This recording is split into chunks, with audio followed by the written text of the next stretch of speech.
Hello and welcome to the Baseball Wisconsin podcast. I'm your host, Tim Gotzler. All right, we've made it to the fifth inning of Game 8. Where we sit down with head baseball coach at River Falls High School, Ryan Bishop. Now, Coach Bishop has been on the ground floor of so many massive changes inside the River Falls community. He's got his hands in everything baseball related. We talk about, now looking into year 2 of the Falcons, UW River Falls is back. All the progress they've made inside their community. We talk a little bit of Dodger baseball, right? If you've been following, JP Feierheisen, now retired, but last year he and Alex Call were on the LA Dodgers when they won the World Series. The time they've spent in their community, how they've poured into their community, just so many fantastic things happening at the facility and the community, and just how Coach Bishop has been on the ground floor the entire time. So without further ado, head baseball coach at River Falls High School, Ryan Bishop.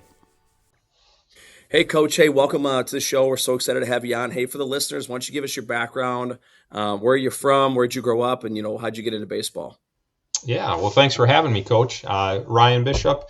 I'm the head baseball coach at River Falls High School in Wisconsin here, and grew up originally in rural America.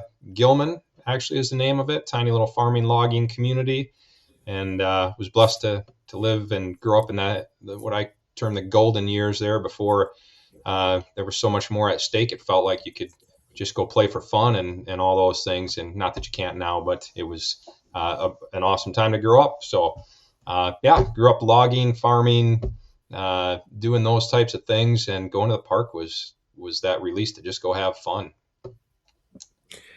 All right. So from there, what's your next move? You go to the park with the boys. I'm sure you're one of those kids just playing all the sports, no matter what season you're in. Eventually, baseball, I'm sure, emerges as one of the sports. What's your next stop? Yeah. Multi-sport stuff, again, anything to get out of work sometimes, right? And, a lot of memories with that, and obviously through high school with all that stuff. Played a little bit. They didn't really have Legion ball in Gilman, so played some Legion ball with Ladysmith and Taylor County, which is Medford. Went on to UWRF, and of course played there for 4 years. Had a great time, and made some great connections as well, and ended up staying here. A couple stints with some amateur baseball. The Tony Hayshakers. It was the first amateur game I think I ever played, and played a lot with the Anago All-Car Cardinals, and a little bit with Spring Valley before they turned into the River Falls Fighting Fish, and kind of ended up calling River Falls home, and here we are. All right, so you go there as a student athlete. I want to hear about the athlete side of you. You played 4 years. Position, what type of player were you? What's like an MLB comp? What type of player? If you compare yourself to the style of an MLB player that we know, who would you compare yourself to?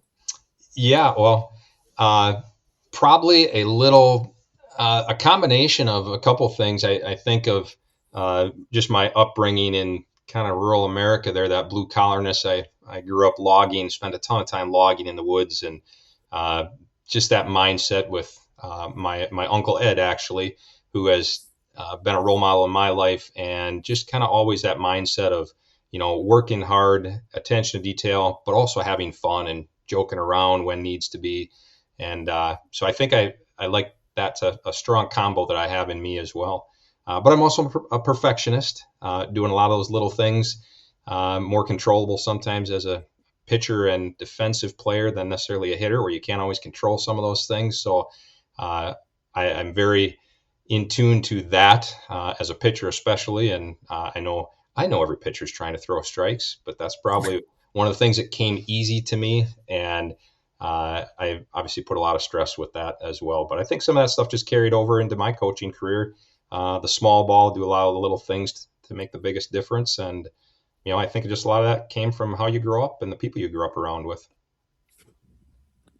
That's outstanding. Well, you get on campus, you're playing, baseball's not going to last forever as a player.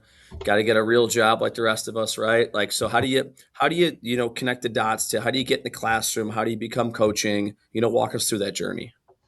Yeah, well, I knew I always wanted to be do something where I was helping high school age kids. For some reason, that just stuck out to me ever since I was in high school, maybe because I had some things and needed people like that in my life. And that just kind of stuck out to me. And I knew I wanted to do that. And I love the game of baseball and everything that baseball teaches you about life. And it was the natural fit for me to kind of go into that. And that's kind of where that started. And really, to be honest, my love of the game and teaching in general, but especially the love of the game, really came from I used to drive down or fly down to Florida. I would help my grandma put up her hurricane shutters. She lived down there on the Fort Lauderdale beach, and then I would road trip back to Wisconsin with her each year, so she'd have somebody to ride with. And then she'd watch us play sports, grandkids play sports, and I'd road trip back with her down there and put her hurricane shutters back down and fly home. And I did it for about 25 years. And I've always said to this day, I could and should write a coffee table book called Road Tripping with Grandma, because just the amazing you think of 25 years or 50 trips or however many ended up being of road tripping with your grandma one-on-one from Florida to Wisconsin and back. And she would take me to all these different minor league parks and just really being around different things other than just rural America in northern Wisconsin. And it opened my eyes to a lot of things. And my love for baseball that she had also flourished during that time. And I would say as big of an impact in my life and where I'm at today as anything. All right, so I can't go on without talking about that. I mean, again, you got a lot of stops there. Give us some of your most unique minor league, college league experiences. This isn't 2025 or 2026 when you put up GPS and you got access to social media. This is a different time where you got to map things out a little bit differently. I'm sure you came across some really unique places, some unique experiences. Can you give us a couple of those? Yeah, just there are so many. I don't even remember them all. I just remember, as a kid, you have that mindset that professional baseball players they're just professional athletes. And in Gilman, one of our 3 channels, you could never find a game other than a big league game, of course. So I didn't really even know what minor league baseball was, other than I knew that there was, guys that were trying to get ready to hopefully make it to the bigs. And so the first time we went to those games, it was just eye-opening of, it just felt like you were at a big family environment, and just kind of watching and the interactions with the crowd and some of those things that just really started to flourish that love of, I had been to a Brewers game, I had been to a Twins game, and that's just big time. But that's a little bit smaller, not little, a lot smaller environment, atmosphere, and more intimate atmosphere was a really cool thing for, a 10, 12, 14-year-old kid to really start, being around on a yearly basis. So those were, there was a bunch of them. And I just remember, the players interacting with fans, and I just remember how fun those situations were. Well, in those formative years, right, where you're going through, so many things, and again, you're 12 to 14 years old. Obviously, you guys did it for 25 years, but you get exposed to different parts of the world, a whole new culture. Every sport's got their own different culture, and you talk about kind of the majestic, intimate environment of a minor league ballpark. A couple thousand people at most. It's maybe a 7:00 game on a beautiful 80-degree night. I mean, there's something kind of romantic about it, right? I know that phrase has gotten, since the Moneyball, and but I think baseball people they feel differently on a field near a park. It's in many ways therapeutic for them. Is that something you'd say you agree with? Oh, no question, absolutely. And for those that that maybe are surface level baseball fans, and they're going to enjoy it, but then you get some of us old baseball guys who really kind of think deep about the ins and the outs and the stories of all these, the players and the guys that have come through these parks. And it's a very therapeutic place to go watch a game. And those were incredible memories that shaped a lot of part of my life. That's for sure. Oh, that's outstanding. Well, eventually, again, you hang the cleats up. You end your career at River Falls. You get into become a Phi Ed teacher, Phi Ed in health. Start teaching. Talk about those early coaching days. How did your coaching journey start? In your early 20s. Yeah, I think you'd be lying if you said as a 20-year-old that you're pretty hyper focused on winning and trying to change the world as a young coach and do all these things. And it's great. It's part of the evolution of how you mature as a coach. But those are some incredible learning years in the process as well. And you hope that all those young 20 to 25, 25 to 30-year-olds that are coaching kind of can just keep battling through those first few years and get their feet under them and understand some of the things that really can help you be a long-term coach as well. So those were incredible learning years for me. And when I came to River Falls, there's always little pieces of history from a town and from programs.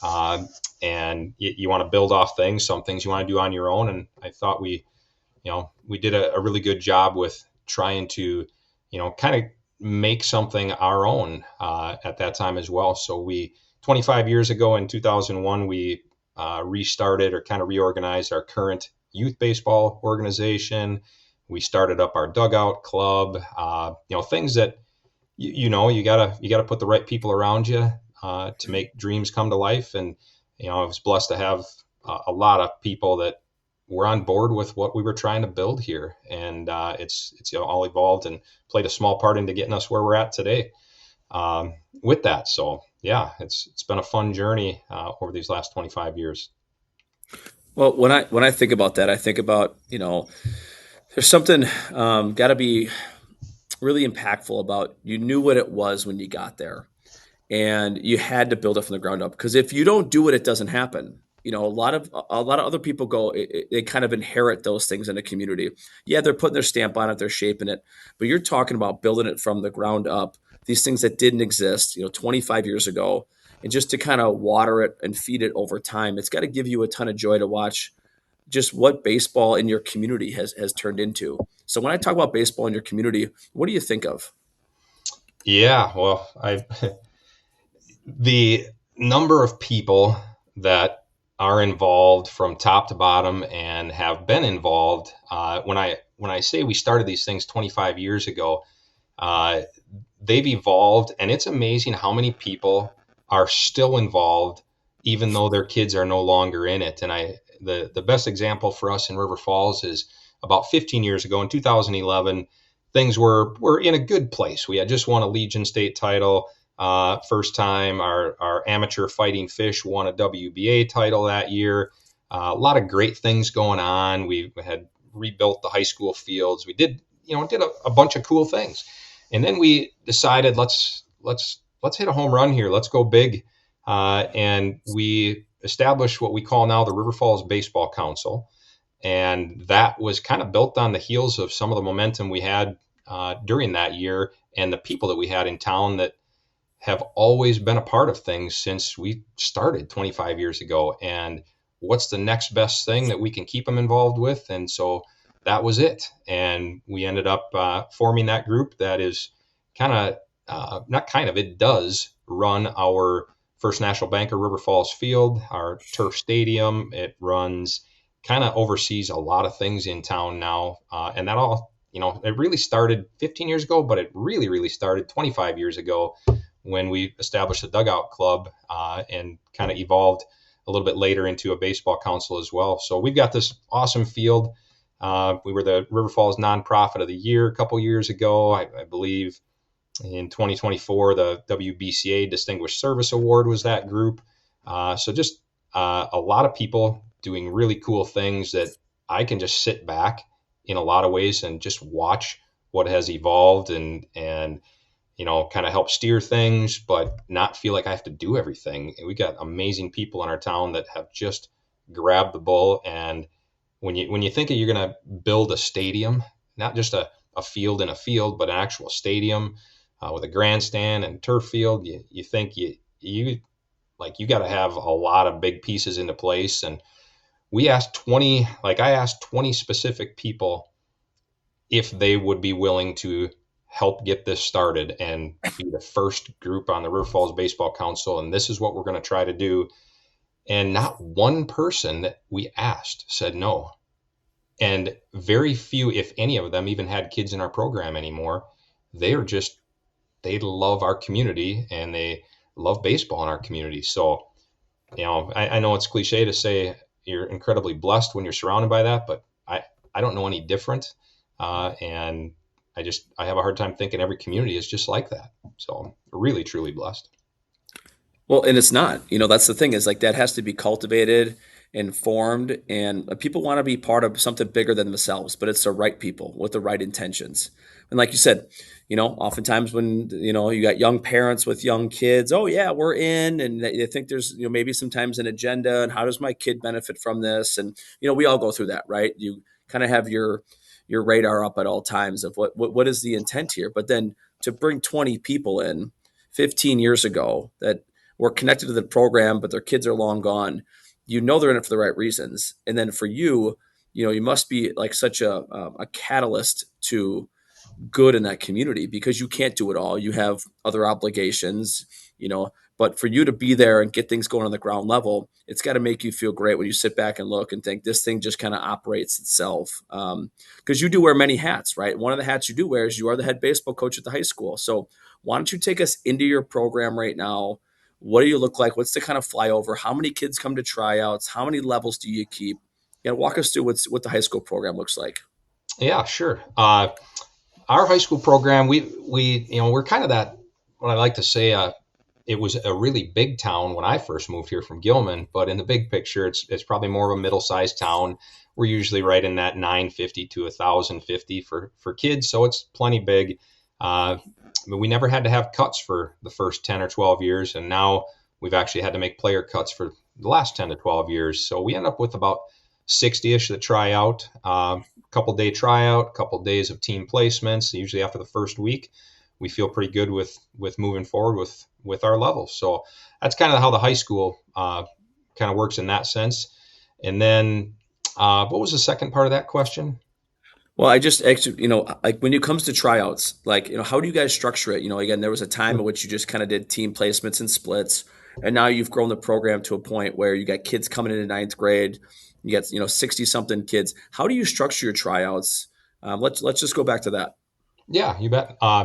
Yeah, we'll take say 60 that we'll try out. We'll take those 60. We'll run them through 2 days of essentially various tryout drill skills. We give them multiple opportunities at each position, bullpens, etc. And then after 2 days, we'll make our cuts that we have to make. And as any coach would say, probably the worst thing they have to do is make player cuts, and that's just the reality. And then we usually take them after that. We'll take the next 2 to 3 days where we will do more individual skill position work, really kind of break down things so everybody's getting the same instruction, the same groupings, and try to get a really good idea and breakdown so that the following week you kind of have an idea.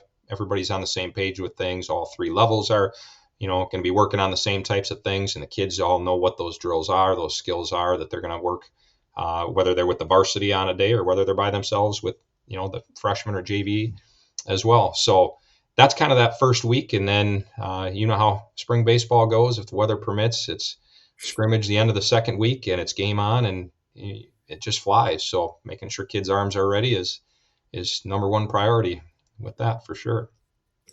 Well, like you mentioned, eventually you split off, you start playing games. If the weather cooperates, it feels like it's just a sprint, and every day just keep going and going and going. But when you look just into your varsity team, are there things that you guys do as a team, things you guys do as a program that maybe make you unique? Every coach I ask, they think, well, they don't really know what other coaches do as well. So like is this what everybody does? But when I think about the uniqueness of your program, is there a couple things that stand out for you?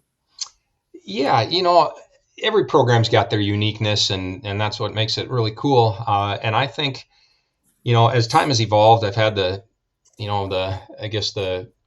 longevity to really watch how the evolution has had from a development standpoint, where every little detail had to be developed, every skill, every technique had to be developed in those early years, and the amount of opportunities and things that kids have at their fingertips nowadays, from the internet to camps to clinics to clubs to you name it, it's at their fingertips. And our program has evolved into, obviously those are important pieces, but we know that as time goes on, and skills can take you so far, but this is a game that will beat the living crap out of you, and you've got to be able to handle that. And you've got to know that the guys that you're busting your tail with next to you are going to have your back when that happens, because it's going to happen. And, your back's going to be against the wall, and adversity is going to punch you in the face, and you got to know those things. And so we center a lot of our stuff around 3 words, and the 3 words in our program are very simple. It's just, I got you.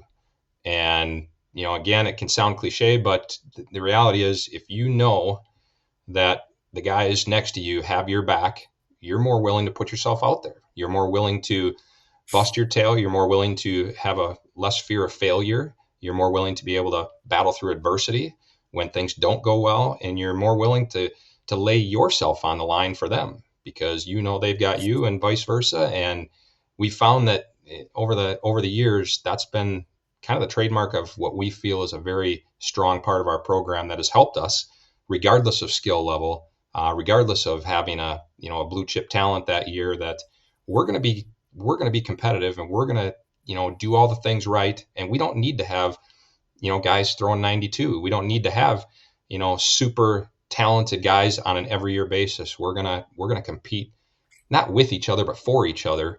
And that is kind of the basis of our program, and why our coaching staff feels that we are going to compete every season regardless. Well, and what I love to hear is, obviously you've evolved over time in so many ways, like even just your ability to train, right? What the field was in 2000 when you took over, to now having this turf facility. So now you're outdoor more.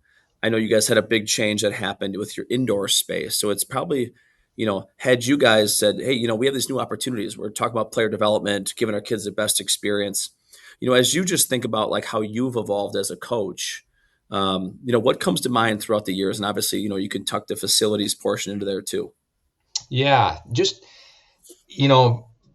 focusing less on just the skill development part of things, and focusing a lot on the mental and emotional development for the players, and not just the development, but just putting them in opportunities where those things, they happen and they evolve without even knowing it, and not necessarily on a baseball field all the time either. A lot of programs will do the strikeout cancer games and the military appreciation nights and those things. And then each program probably has their own unique things. And we've got a few unique things as well that have kind of worked for us, and the kids seem to have fun with them, put them in positions where they can have those experiences. And, we got a couple traditional things that are specific to our program that we really like. One of them is we do a kickoff night, and, traditional kickoff night before the season starts. You do your parent meeting, et cetera, but we do a big youth clinic that night, and it's just free. It's our high school kids connecting with our youth, and our high school kids run all the stations. I don't tell them what they have to do at the stations. They have to design their stations. They do everything, and it's fun for them because they were all in those shoes at one time. And but it's kind of a great way to just kick off the season. It kind of gets us all in that mindset of, here we go. A couple other ones we do our senior night, just like most programs, but in my 25 years, I've never not started a senior on senior night. And regardless of the game, regardless of the players, every senior starts and plays the entire game. And it has been a tradition that now, as years have gone on, that I mean, we've had a couple seniors over the years that didn't make a quote roster spot or get a jersey as a senior because we had so many kids, and it's just the reality of things. But I always give them the option to stay on as a player manager type of thing, practice player. And I remember one specific question I got when a player was deciding, and he asked, would I get a jersey on senior night, or would I get to play on senior night? And the answer was simple: yes, absolutely. And that's all he needed to hear. And it really, from there, kind of reminded me that, man, this is a really important night for these guys. They grew up playing with these same kids their entire life. That's where they fell in love with the game, was on their youth nights when they were playing with those same guys. And so it's really special to see them out there laughing together, having fun together, one last time on senior night. So I think that's a unique one that I'm not sure if every program does that. If they do, it's awesome. I know it's an awesome night for us as well. So we've had a great opportunity with JP Fireisen and Alex Call playing professional baseball to actually, we go to a team trip to the Twins game every year, but we've now had a few games over the years where we've actually got to go to a game when JP or Alex were playing against the Twins. And those have been really special nights as well, to see the guys that they idolize, to see the guys that they grew up watching, and go to a Twins game and watch them compete and do well. Those were, pretty cool traditions that we've had as well, and been fortunate to watch. And then I would say our most impactful tradition is along those three words of "I got you." We kind of reverse the role, and we do a "Got You Back" day every year. And that "Got You Back" day is for all the people in our community, the River Falls Baseball Council, youth baseball board members, dugout board, people that have had our back, that have done what we've needed for their help, for our program to succeed. We give back to them, and we basically spend a day doing anything they need. It could be from yard work to, just anything really at all, to try to give back to those people and those organizations that have given to us. And that's been a fun tradition. We've ended it with a kitten ball, or slow pitch, so to speak, ball game out at JP Fireisen's house in a field, and it's had a bonfire, and it's just one of those nights that as a coach you sit back and you go, this is why we do what we do. All right, so there's a couple in there that I've never heard before. All right, so I want to lean on those because, I talk to coaches. That's what I do. I love talking to coaches. I want to go back to kickoff night. I got like a basketball, midnight madness kind of vibe in my head. So looking into 2026, when do you do that? Like, where in your calendar do you do it? How long does that free camp operate? How long have you been doing it? I think it's a fantastic idea. Yeah, we've been doing it for, I guess, as long as I think it was maybe the first or second year after we started.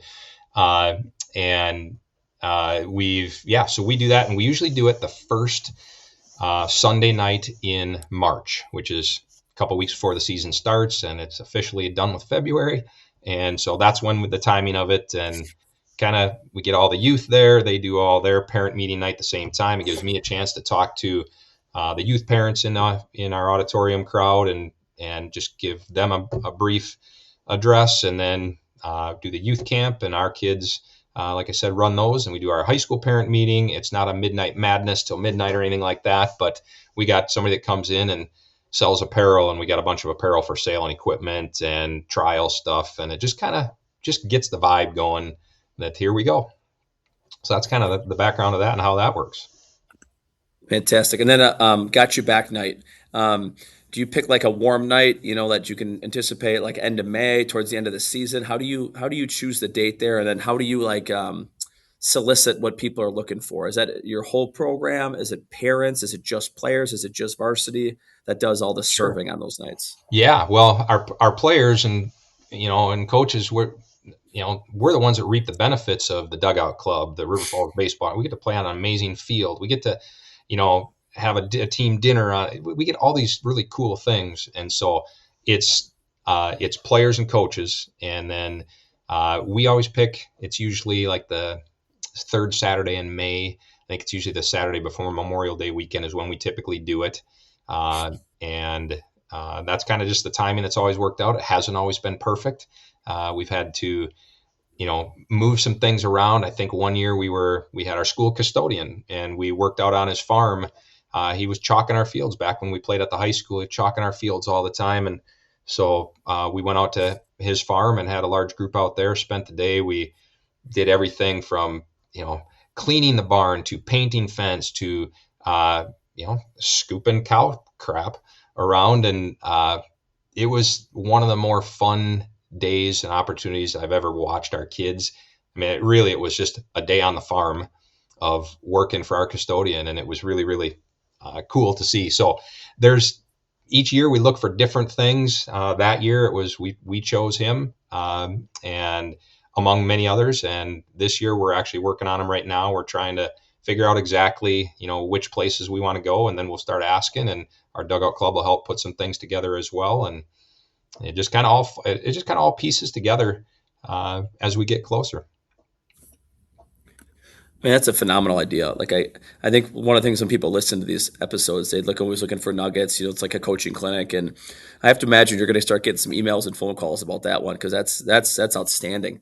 And then you walked right into the spider web I was hoping we'd get to eventually. You talk about Alex and JP, and maybe their journey through your community, and what it means now. And obviously, you knew them when they were, you know, little kids, and now they're families, and watching this whole experience that they went through. Before we recorded, you talked about being at Dodger Stadium.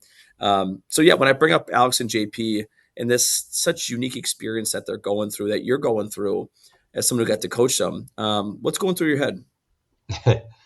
Yeah, that's you don't get into coaching or any of that stuff and think about these things when you're 20, 25 years old, 30, really any age. You don't think, yeah, I'm gonna do this and get a couple guys to get World Series rings, right? And just when you watch all that stuff evolve, and I know when the Dodgers won the World Series this year, and it was kind of the pinnacle of just realizing that two of these guys are going to get a World Series ring. One is an active player, and one is uh, who wasn't active during the World Series, was active earlier this year with the Dodgers, so gets a ring as well. But just that incredible, feeling of it. Just I had all these emotions that went back to when I very first started, and all these little things and the people that you haven't heard from or talked to in years, but those were the people that came to my mind that all played, a role in even helping create opportunities within our program for guys like Alex and JP to flourish in. And, you think that, they were just so talented, but there's so many other pieces of the puzzle in on top of that. And so it really is a community thing. And our community takes so much pride in both of those guys. And, among others, I always think of Marty Harum, who was the first guy from River Falls to get drafted that was teammates with Alex and JP. And, the role that he played with Alex and JP as well. And as kind of the big brother leader to those two. And just really, really cool to watch that all evolve. But I had that moment when they won the World Series this year of thinking back when I was first starting out, and those little things that people jumped on and really helped change the game for our program, which has helped, give opportunities for things like this to happen. So, yeah, I mean, we could do a whole show on those two. What kind of questions do you have specifically on those two? That's a kind of a quick background with it. No, I appreciate it. It's just like, you know, um, watching them go through these unique experiences and the lessons you learned. I'm sure you talk ball with them as they went through their journey, not just this year, but like, what have you learned in your position as a teacher and a coach? What have you learned from their journey as they got into pro ball, played at the highest levels possible? What kind of nuggets are they bringing back to you? Yeah, well, again, you're going to hear things like, so and so is just that talented, but the reality is those two more than anybody have done things from the ground up in terms of work ethic, mindset, uh, just all those little things. And when I think of like those two, and when they were in high school, and we talk about this with our players a lot. I talk about it in our youth when I'll address the youth parents, but like JP, for example, JP was a B level player in our youth baseball organization. He did not see the pitcher's mound or even a varsity jersey until he was a junior in high school. But he was such a competitor, and his body started catching up with his grit and determination. And his work ethic and his mindset, the sky's the limit when you can do those things. And so his story is really cool in that, for the kids to see and understand that he wasn't like the stud of the studs all growing up. That's just not the way it worked for him. So that's a really cool thing, which is real, right? That's real for the kids to hear and see, and our youth parents as well. It gives them hope, but it doesn't give them false hope either. So yeah, and then Alex, maybe a little bit more quote athletic in terms of growing up in his body, and then I've never met somebody with such a goal driven, goal oriented. This is what I'm gonna do. This is how I'm gonna do it, and just go do it. And it's not because it was always easy for him. a fun thing with Alex is he, as a freshman in high school, he was a pretty good pitcher. That was his goal, was to be a big league pitcher. And he had an arm issue. He pitched a game, started the game instead of JP against Eau Claire North at the time, who was the top ranked team in 2011, I believe that was, or 2010. And we made a switch, and I threw Alex as a freshman. It was like his second start of the year, and JP was obviously JP was a pretty good player. And long story short, Alex flourished. He had an incredible game. We beat Eau Claire North, knocked them off, and had just a great, it was great. And that was the last time Alex pitched. He had an arm injury that winter and never pitched again. He was eligible. Or not eligible. He could have pitched as a senior in high school, and we made the decision not to pitch him again.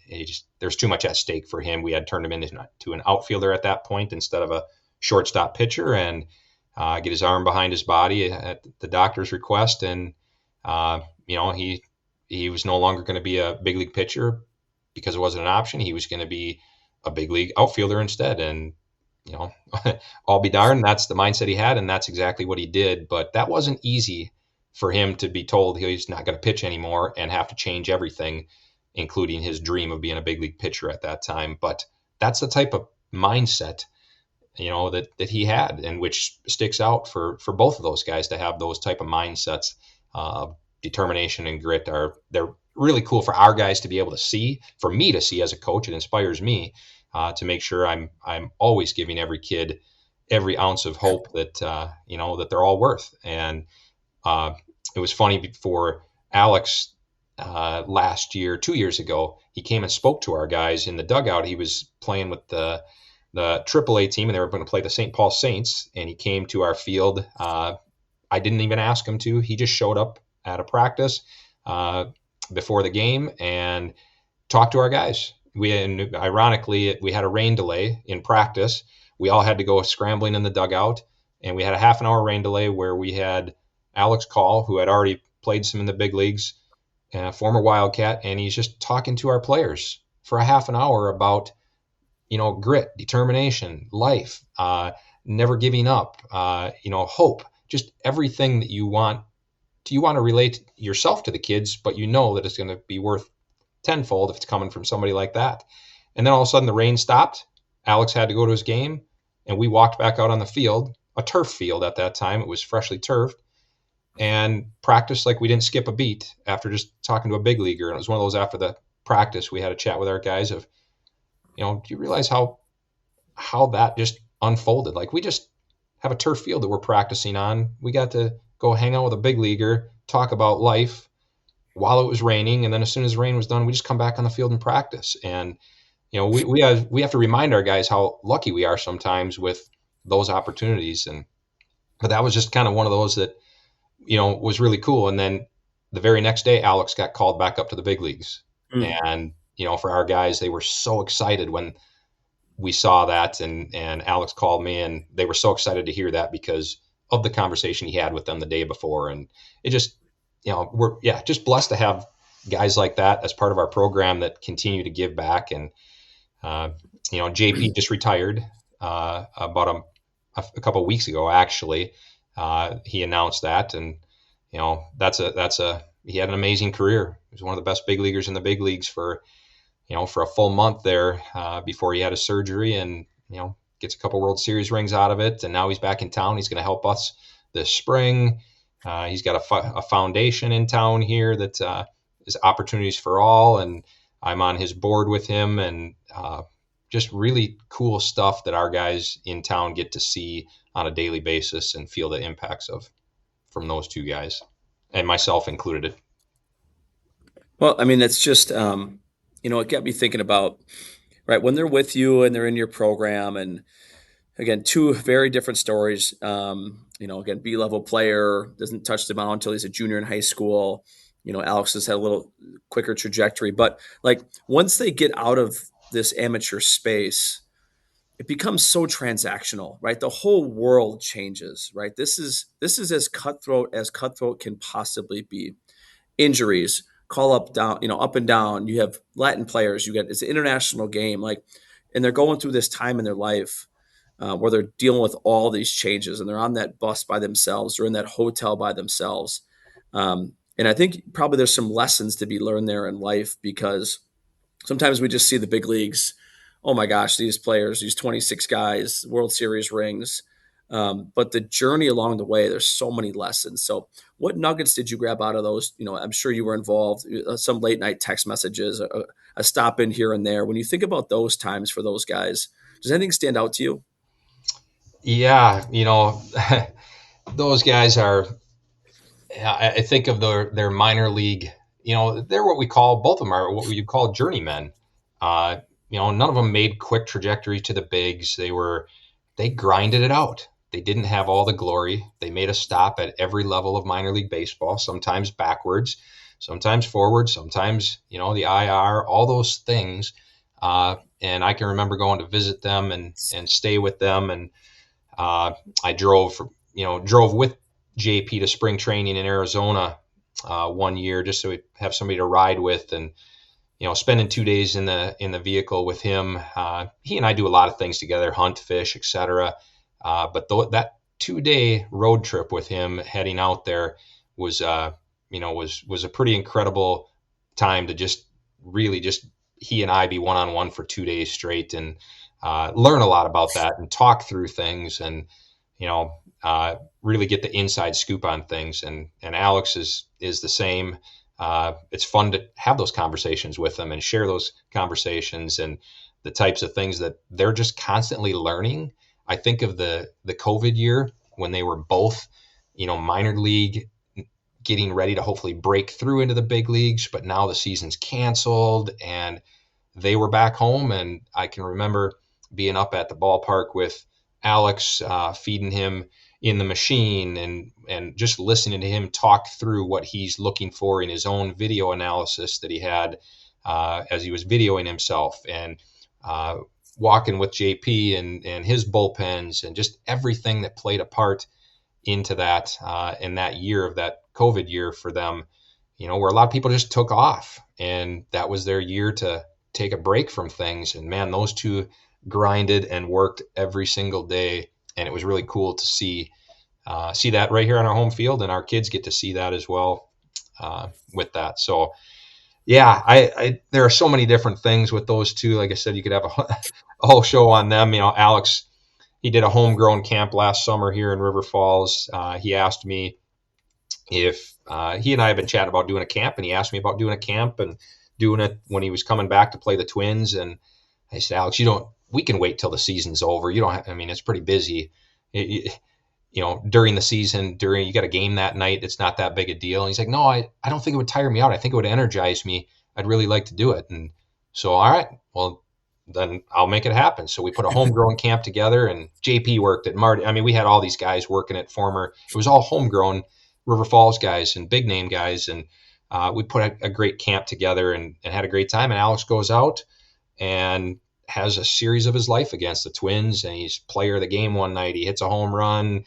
He comes in he inherits an 0-2 count against Joe Ryan, right, an all-star, and he battles his tail off as the best 0-2 hitter in the bigs, as he self-proclaimed, and that's the mindset he has. And he gets a hit 0-2 and ended up jump starting a great series for him.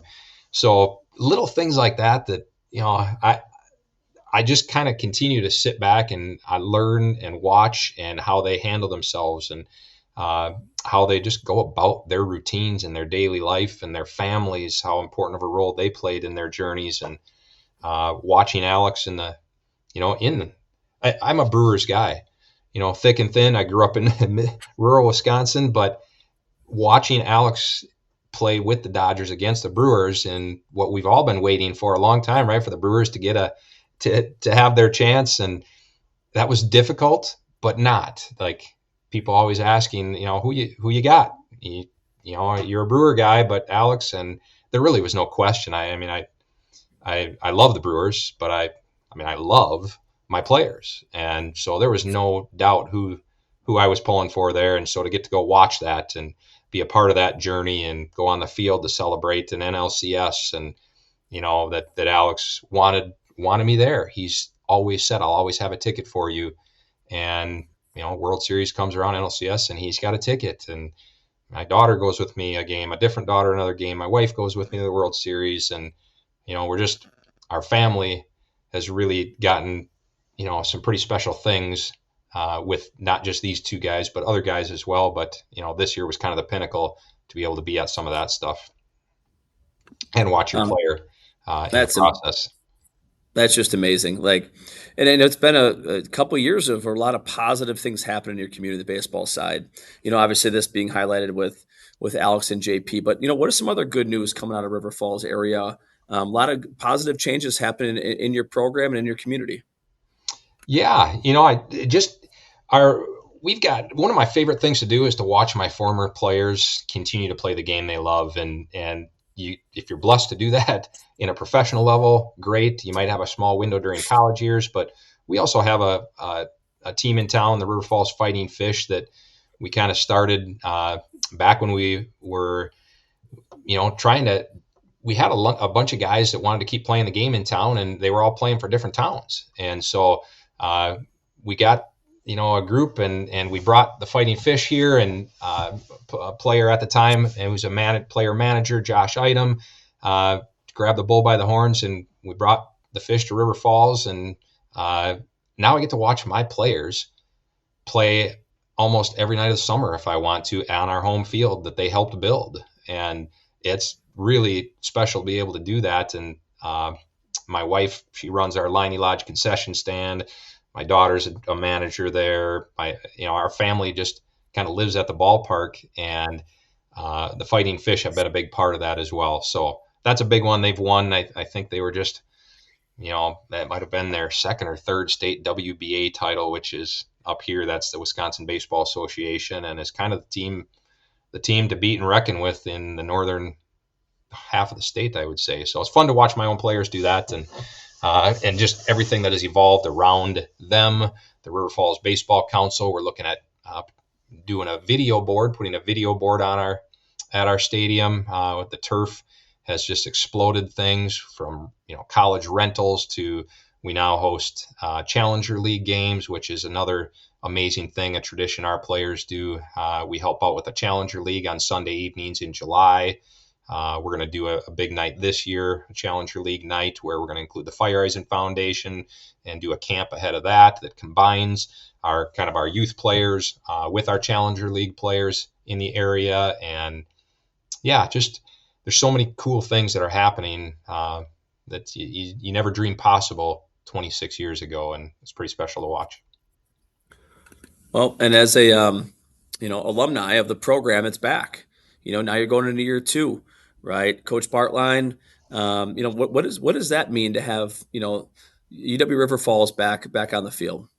Yeah, well, everything, we just keep evolving with things, and the funny thing, we went back, and when we were first establishing the River Falls Baseball Council, and we were talking about building the stadium, and then eventually ended up getting a grant to turf the stadium. I remember a meeting, and I said, guys, this means one thing in terms of UWRF, and that's that they would now have a home field that they could discuss bringing back baseball, because, how it is with the Badgers, with UW Eau Claire at the time, for years, groups were trying to get those programs back, are trying still in some, and we thought, we're not going to have to do anything if we actually build this and this becomes reality. They're going to come to us. And heck, a year after we turfed it and started having all these other colleges play, the door came knocking, and for the right reasons. And we have a great partnership and relationship with them now. And we just added a great program to town to continue expanding things. So excited for that. Their coaching staff, we've got great relationship with them. And I got to sit out there the last couple of days since it was 50s and sunny, and just sit and watch them practice. And that was really cool on its own to just be able to do that. So excited to have them back in town for sure. Well, you hit on something I think I'd love to talk to coaches about. And, sometimes as leaders of programs, we don't get to watch other teams practice. We kind of in our own little world do the best we can with information we have. But man, sometimes to go out and watch, in your case, UWRF practice or coaches clinics or whatever it may be, like how do you get your professional development? What do you work on this off season? How do you get your coaching fix in regards to preparing for the next season? Yeah, I used to in for years I would go over and I'd watch a Gopher practice every year, and I'd go watch St. Thomas practice, and go just watch some practices instead of just talking and listening, and really enjoyed that and encourage our youth coaches. We always say we have open practices. Uh, More than welcome to ever come by and just kind of hang out and watch. And sometimes that's the best way to learn things versus trying to explain things is not as easy as sometimes just watching it. So, so now with UWRF in town and, their coaching staff and our coaches, and the opportunities are endless to just continue being around the game and our life, my family's life. I kind of general manage our baseball stadium in town, 500 plus events there. And, life is filled with that. I get my baseball fix on a daily basis year round, just with that, which I love. It's like an athletic director of a baseball stadium who wouldn't, want and enjoy that, which is a big part of my life. And I do enjoy that. So I get my fix really easily in a lot of different ways. That's for sure. That's amazing. Yeah, I mean, I'm just thinking about the leadership roles you've had. Again, you wear many hats in that community. Obviously, the high school program and so many more. You got to be very organized, very disciplined. I'm sure your phone's buzzing at all times of day. But you've also been around some great leaders. Again, you're there watching Gopher practices, St. Thomas, River Falls. Like you're around some of the best of the best. What's some of the best leadership advice you've gotten? Yeah, man, there's some great pieces of advice. And, there's one that it always sticks out to me. I shared this at our season banquet a few years ago. I went straight from a visitation right to our banquet, and the visitation was for a man named Mr. Gustafson, who was a teacher at our high school. And I only taught with him for a couple years, but he was such an impressionable person for me. He was not a coach. He was not, a huge sports guy, but I remember he always took the time to ask how things were going, how this, how that. And I remember after my second year, we had struggled the first year, just trying to, turn things around, do some things, and struggled. And the second year, it got a little better, but it still wasn't where I wanted. And he was asking at the end of that year, and I, kind of not hemmed and hawed about, quitting or anything, but just like, I don't know if I'm cut out for this. I just don't know. A lot of uncertainty. And I remember very distinctly him saying, well, just remember, Ryan, it's not the wins these boys are in search of. And that stuck with me, obviously at the time, and as life has gone on, has impacted me probably more than any just statement that somebody has said to me. And there's been a lot of good ones, but that one, and it wasn't even from a baseball person, but it shifted my entire focus, my philosophy around coaching and teaching and really anything in life. The wins are great. The stats are great, but let's be honest, they're surface level in the greater game. Wins don't build relationships that last a lifetime. They don't build big brothers that treat your daughters like their own sisters. And these high school boys, these young men, they're just so impressionable. And oftentimes at a crossroad in their life up to that point, it's easy to stop doing something that's hard like baseball. It's easy to just not do something if you're going to fail a lot. And with baseball, you're going to fail a lot.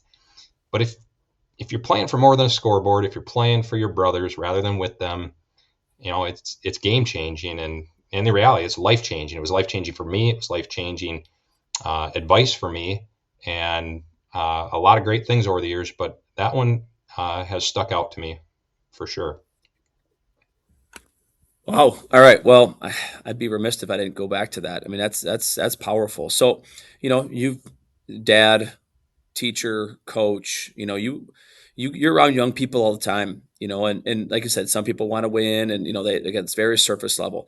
What are young people searching for? Where are you pouring into, and give us coaches some advice on how to maybe shift their focus from, this game or this conference championship or win at all costs. Like, sometimes we miss the boat, right? We're all competitors. We want to out drill everyone, out scheme everyone. But like, give coaches some advice on like, where they could put some other efforts in and make a huge impact. Yeah, another cliche thing, but kids don't care how much you know till they know how much you care. I mean, we've all heard that, but I a few years ago I started taking that, what I feel is, to the next level for our program, for our players, and part of it goes to utilizing my assistants more as well. And you know, there's so many things that the players are going to get now from a fundamental standpoint, but they're not always going to get from the parts of baseball and parts of life that they need. And so I started doing Wednesdays last year. I started doing where I would develop the practice plan, I would lay the groups out, and I would let my assistant coaches just run everything that day. And they would run the groups, they would run the rotations, tell people when to rotate. And that was my day, one day a week, to walk around and have a 5-minute walk in, like a 5-minute conversation, a touch base, see what's going on in players' minds, not just on the field, off the field, with every player. And every Wednesday, that was my Wednesday. And it turned out the first year I did that to be what it ended up being my favorite day of the week. And it felt like the most beneficial day for me. And I hope for the players to be able to bounce some things off of, to find out where they're at with things. We all need just sometimes confidence, right? It's not anything to do with our technique all the time. And so just talking through things and confidence and reminding kids, and reminding even as adults, we need to be reminded sometimes how, we're good. We can be really good with things. And we don't always have to second guess and try to change everything either. And so just talking to the kids has been my biggest, I guess, improvement in my coaching philosophy, my coaching style these last few years. And I'm looking forward to that again this year. I've actually I've hired somebody to come on and help me be kind of a practice coordinator in addition to my assistant coaches, because I've got to have a little surgery here. My schedule is going to look a little bit different this spring in a couple ways. And I don't want to have to worry about that. And I don't want my assistant coaches 100% to have to worry about that either, because I want them to be able to do that as well. And so I'm adding a practice coordinator who was a practice coordinator and assistant coach at UW Stevens Point the last couple of years. And he's going to help with that and free up not just me, but some of my assistants to have some of those same conversations on those days and be able to really connect with the kids, I think, at a deeper level, than just on that surface. And so that's one of the pieces of advice I think that I would give more than anything is that non-scoreboard part of things. Things are going to fall into place. You're going to continue developing and all that. But, until the players, know that they're playing for more than just themselves, and they're playing for their brothers, and that not just their brothers, but their coaches have their backs and care about them, I think that's when you can start taking things to that next level also.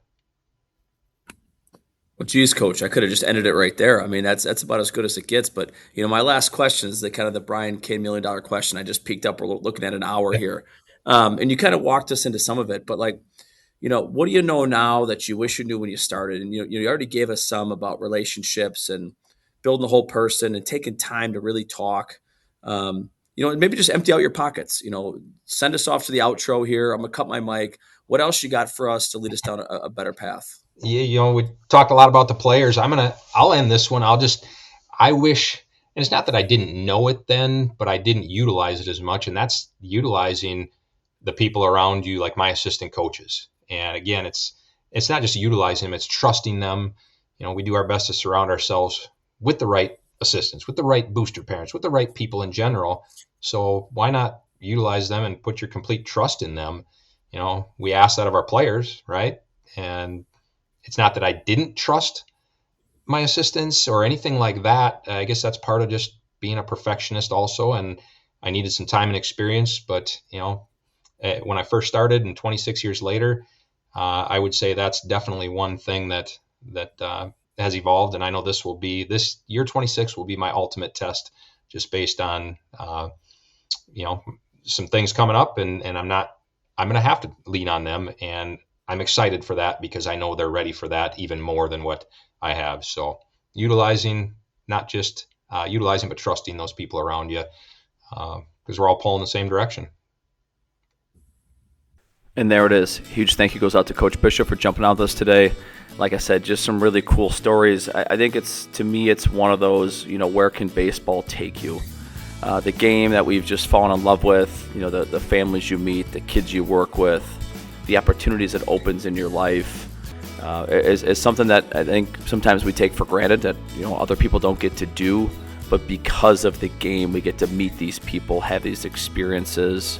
He and I talked a lot about just having our children around, our high school programs and what that's meant for them and their maturity and their development, both for your own children, but also for the players on your team. So anyways, thanks again for tuning in. And until next time, have a good rest of your day.